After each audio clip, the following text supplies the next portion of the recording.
Okay, so these are them. So we've got 6, 7, 8, and 9 pin. So I'm just going to show the 9 pin one. It comes as 2 pieces.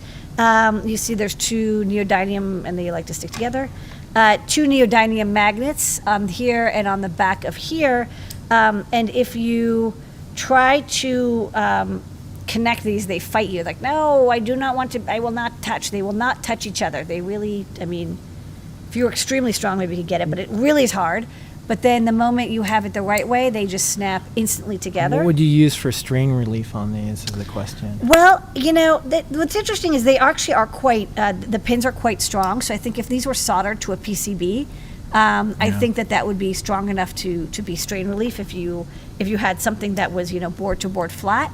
If not, there is this notch that goes all the way around, and again, it's in the data sheet. You would injection mold or 3D print something that has the notch, and the notch would hold it in place, and then you could solder wires. So those are 2 options. I really wish that we could get the 0.1 inch spacing ones in this many pins, but they just don't make them. So we didn't get a ton of these, but I think for some people these are still going to be quite handy. So 6, 7, 8, and 9 pins. Also in the chat, people suggested heat shrink for that. Okay. Heat shrink good. I think you need a lot of mechanical CPU support. 3D printing as Yeah, well. 3D printing will work. Okay, next up, you know, we for a long time stocked this conductive rubber cord that we kind of use as a stretch sensor. And we had a couple people ask us if we could get it in sheet form. And I was like, yeah, you can. So this is carbon, black carbon impregnated rubber. And we have it in 2 thicknesses, 1 millimeter. And then this one, which you can tell is much stretchier, is 0.5 millimeter. So I got not as stretchy. not as stretchy. More stretchy. Very stretchy. And it's 200 millimeters by 200 millimeters, and I think it's volumetric. Remember, it's not a cord. So there's volumetric resistance of, I think, about 50 to 70 ohms per millimeter. There's online calculators that let you kind of figure out what that means. But basically, the resistance is not that high, but when you stretch it, you'll see the resistance goes up a little bit. And you can cut this into any shape. So traditionally, this is used for EMF shielding or gasketing, or like whenever you want some anti-static conductivity stuff, but it's an interesting material. I think it could be cool to cut or glue or attach or use as a ultra flexible conductive element that isn't thread, has, you know, conformability, and it does have some stretch sensing capability, but you don't need to use it as a stretch sensor. To connect to it, you know, I'm using alligator clips for this demo that Jelly shot, but I think you could probably also use rivets or snap connectors, as long as you have some fabric as a, you know, backing on one side to just give it some protection against ripping. Interesting materials. I like to carry interesting conductive materials. Okay, next up. Next up, from Elkai, we've got these really cool soldering kits. These are great for learning how to solder. You don't have to be a science girl, but they are 2 science girl projects. One is Space Girl. So you get it as a kit of parts. You see this beautiful PCB, which has a gorgeous blue and purple and gold design to it. You get 2 LEDs, a battery holder, and a switch. Now, in order to make shipping easy, we don't include the battery. We sell the battery. You can buy it separately, or if you have a coin cell. But because they're shipping restricted and you can't ship them air, we want to make sure that people weren't forced to ship them ground if they needed them faster, or you want to ship them overseas without needing to include the coin cell. So just keep that in mind. There's also a biology girl, and she has a beautiful golden, blue, teal greenhouse where she grows her plants. Likewise, it has a beautiful PCB with this lovely silkscreen art. It comes with 2 rainbow LEDs, a battery holder, and a switch. Like the Science Girl or Space Girl pin, it does not include a battery for easy shipping, but we stock the CR2032 batteries, or use any coin cell that you have handy. Okay, next up, we got a few different types of these. Yes, so we were looking at people who were doing model making. And a lot of them were using basically SMT LEDs on wires.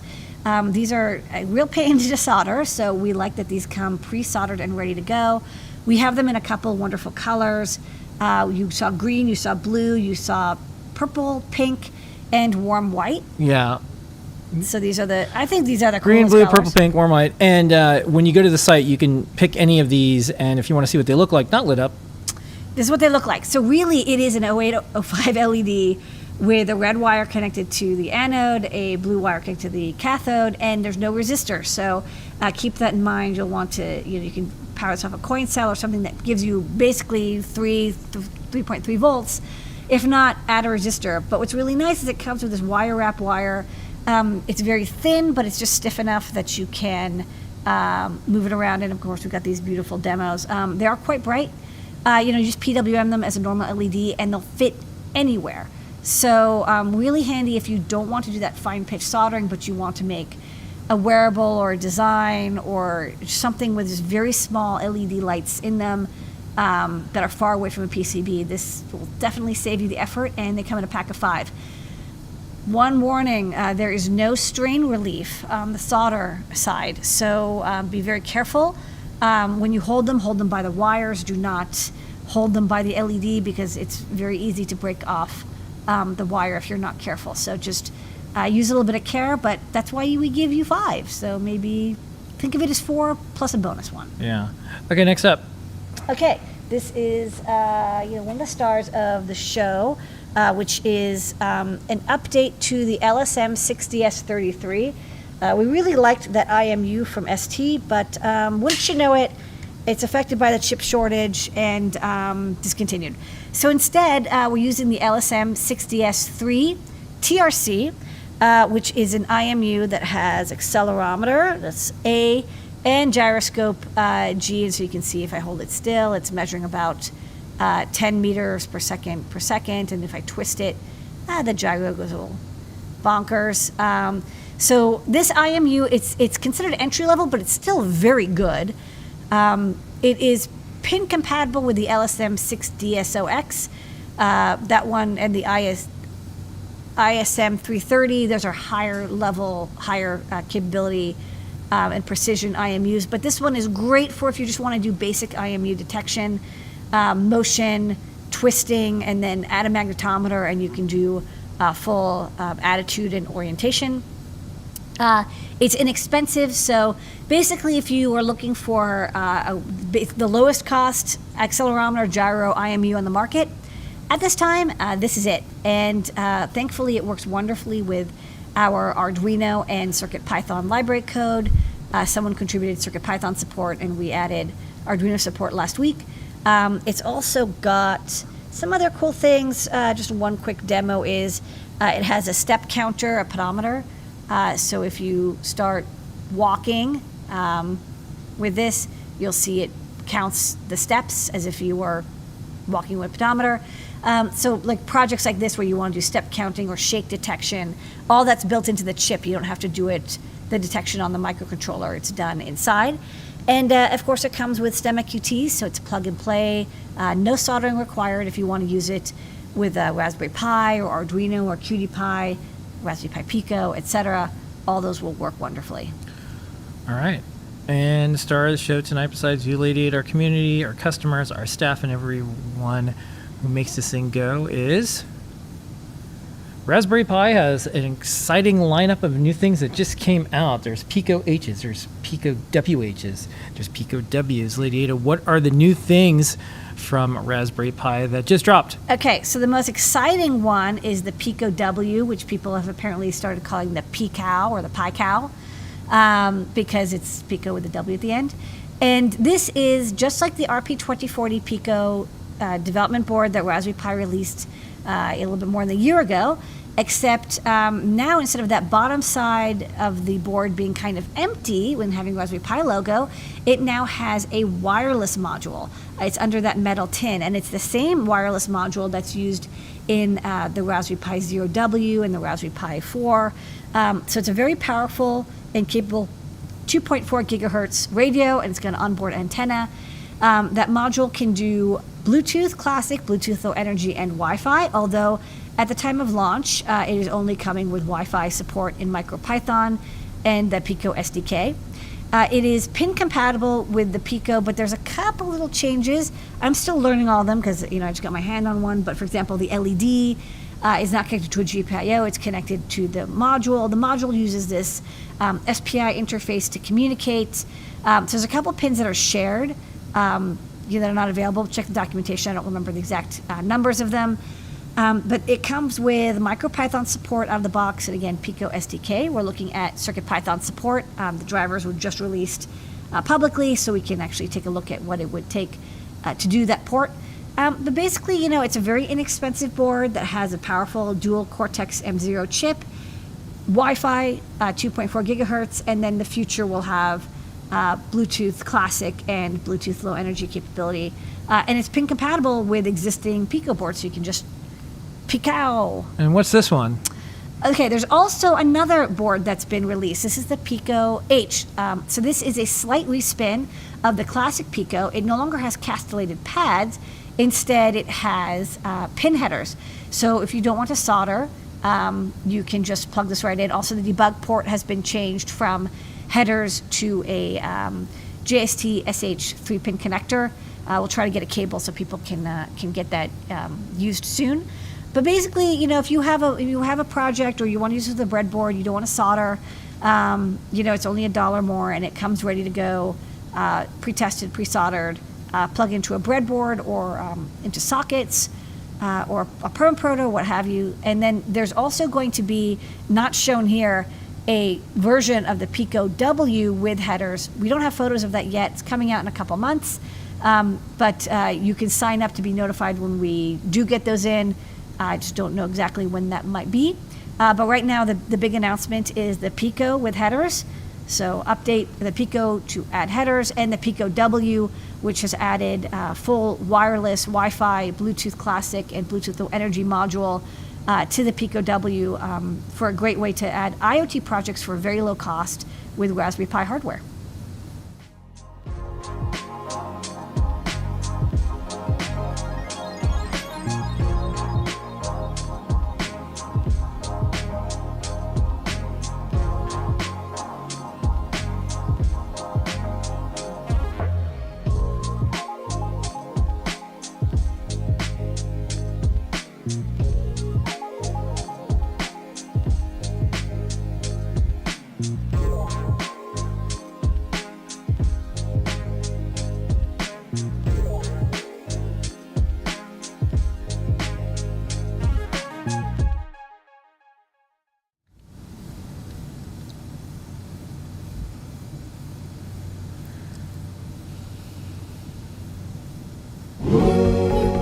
And that's new products. Yay, new, peek out, moo, moo, moo.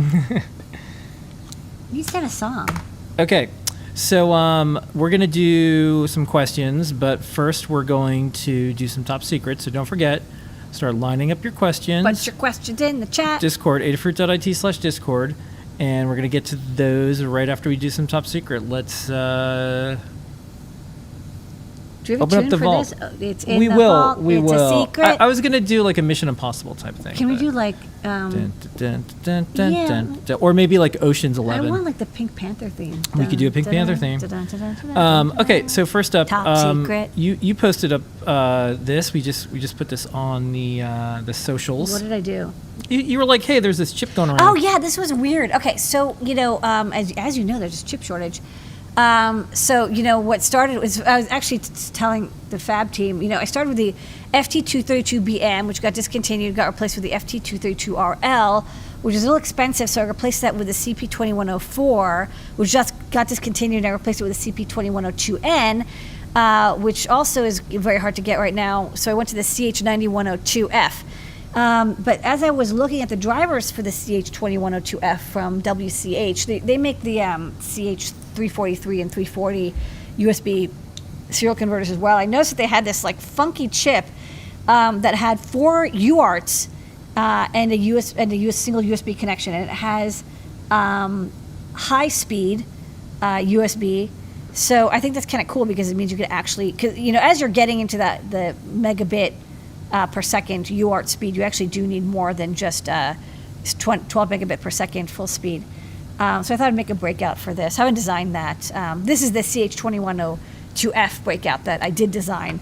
while I was distracting myself with that CH344. Okay, and then this is a top secret because we're still working on getting these into the store. So every time folks saw these, they're like, "Those are noodles," and we came up with a bunch of different names. Some were spaghetti related.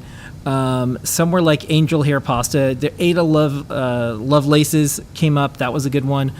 But noodles, it was hard to not acknowledge them as noodles. So we started playing around with some logos and some ideas, and we like noodles and ramen. I love noodles. And in I New had York, ramen there's a last lot. night. And we kind of settled on like, well, you know, people. There's a place in New York that when you walk by, it says, you know, check out our nudes. And so we're like, you know what? Folks are calling noodles nudes, and we were kind of playing on the maybe like a little bit of Blade Runner, kind of like a play on the words of nudes. And so we think we're going to call these nudes, just like we call certain things neopixels, and we have other things. And so I just wanted to show you kind of some of the experiments and some of the ideas with the logos. And then this is an animation that goes along with it. Nudes. Nudes. And that's this week's top secret. Okay. Nudes it is. Nudes. Nudes. Nudes. Nudes. Nudes. Nudes. All right, we're going to do Nudes. questions, and then we're going to get you out of here. Okay. Okay. So, first up, are you ready? Yeah. Okay. Kick it. What did you think of the story that's been going around and it's also come back about the rumor of companies harvesting washing machines for their microcontrollers? Do you think it's true? Do you think there's anything? I don't think it's true. I mean, I think that there was probably like one R&D person who was like, oh, you know, I need 3 chips and I can't get them. And they found a washing machine. You know, maybe they just did it like once or twice and in a just fit of desperation. But it doesn't make any sense because like any company that could afford to buy washing machines for chips is better off just contacting the company and getting samples. Like I've been able to get samples of chips if necessary. So I think it's true. I think it's a little bit like that backdoor silicon PCB story from Bloomberg. It's like somebody had this theoretical, you know, it's like people always like, here's this theoretical thing that happened and it gets turned into like. I do think that the way the news works now, including the tech world, is we're all addicted to suffering and anxiety, and that story sure hits all of those things. Like, we're going to be scavenging for parts in washing machines. Like, it makes you afraid of the future. It's a very cyberpunk Yeah. thing to say, so I think that it just sounds cool. Yeah, it does sound kind of cool. Okay, plans for a Pico Feather? You know, we've got the RP2040 Feather. The Pico isn't quite feather shaped, but I might make an adapter of some sort. Maybe manufacturers could put a moratorium and discontinuing chips until the shortage improves. Yeah, I know, right? Yeah. But unfortunately, it's the exact opposite. Any plans for a circular display? I have some samples. I've just been so busy with redesigns and component sourcing. I'm starting to get back into doing some hardware design because I just ran out of things I could revise. But you're going to see a couple more revisions come out. It's a little. You know, we're very prolific, which is great, but it also means that, you know, everything that went unavailable affected a significant amount of our products. Okay, next up. If a Raspberry Pi is powered by a power boost module of 5 volts and you don't want to power several I2C breakouts via Raspberry Pi 3.3 volt GPIO, can you power the breakouts instead with the TLV62569 3.3 buck converter and connect the buck converter to the BAT pin of the power boost? Can there be problems if the buck converter is connected to the power boost module because the buck converter has a 1.5 megahertz fixed frequency and the power boost module has a 700 kilohertz frequency? You can do it. There's no reason not to. However, I really would just recommend powering from the Raspberry Pi's 3.3 volt regulator. It's a buck converter. It's very good. It can supply a significant amount of current.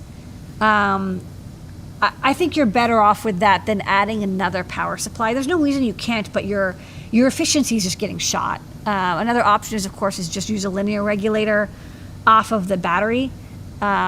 that'll get you very close. But to boost and then buck is kind of a pain. All right, there is a ramen restaurant by someone in the community called Send Nudes, and then when someone says, when I get some in my cart, then Adafruit is gonna send nudes. We will send you some nudes. And then someone's slightly concerned, but yes, please send nudes.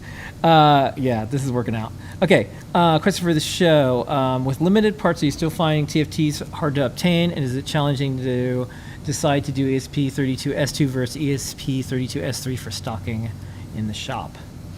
TFTs, it's interesting. Smaller TFTs got easier to get again, which is nice. Large TFTs are still a very big challenge. It's more that the chipsets have changed around, and then, I'll book an order, and then they'll come back and say, actually, we don't actually have that, and we only have 100, and it's very inconsistent. So I'm seeing, like, the tiny TFTs we use for, like, the TFT feather boards, those are fine.